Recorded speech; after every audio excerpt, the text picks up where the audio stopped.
Hello বন্ধুরা, আসসালামু আলাইকুম।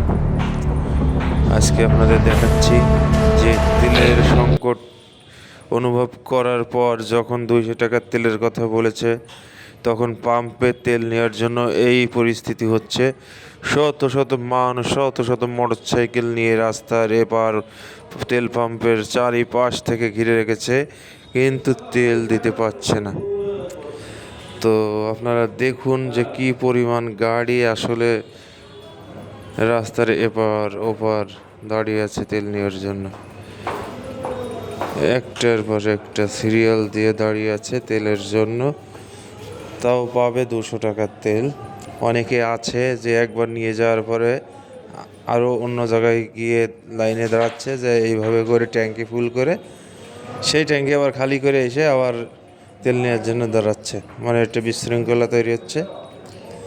তো আসলে তেলের সংকট সেইভাবে নাই, কিন্তু সংকট যাতে না হয়, এখন তো তাও 200 টাকার তেল পাওয়া যাচ্ছে, যেন একবারে কোনো সময় বন্ধ না হয়ে যায়। সরকারের উদ্যোগটা খুব ভালো। আবার অনেকে আছে অসাধুভাবে ব্যারেল ভর্তি করে তেল নেয়, এটাও হচ্ছে না। যদিও কোথাও হয়, সেটা আইনগত ব্যবস্থা নেওয়া হবে। তো আপনারা দেখুন যে কি একটা অবস্থা, মানে কি পরিমাণে লোক লাইনে দাঁড়ায় রয়েছে। আসলে এটা কোন লাইন, কিভাবে লাইনে তেল দিবে?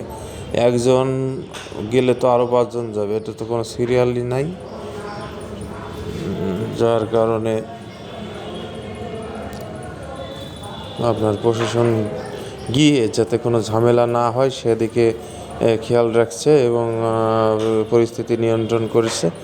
একটা মানে পরিস্থিতিটা একটা অস্বাভাবিক। এটা মানুষ এতক্ষণ ধরে লাইনে দাঁড়িয়ে থাকলে একটা গণ্ডগোল হওয়ার সম্ভাবনা থাকে, যাতে না হয় সেজন্য প্রশাসন ব্যবস্থা গ্রহণ করছে। রাস্তার ওই পাশেও দেখুন অনেকে আছে, এই পাশেও আছে, দেখতেই পাচ্ছেন কত গাড়ি এখনো বাইরের এদিক ঘোরাফেরা করছে। আর সবাই তো একটার পর একটা লাইন দিছে। তো যাই হোক, তেল আসছে, কার্যক্রম শুরু হচ্ছে। কারেন্ট নাই, কারেন্ট আসলে দেওয়া শুরু হবে।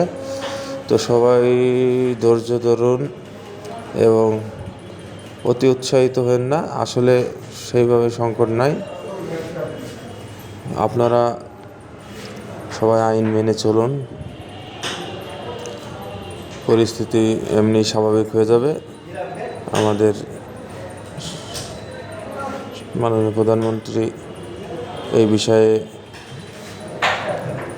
গুরুত্বপূর্ণ ভূমিকা পালন করছে। আমাদের জ্বালানি প্রতিমন্ত্রী, মন্ত্রী, এনারা খুবই দায়িত্বশীল।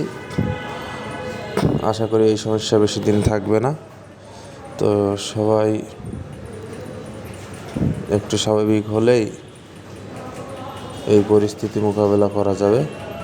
তো সকলকে ধন্যবাদ।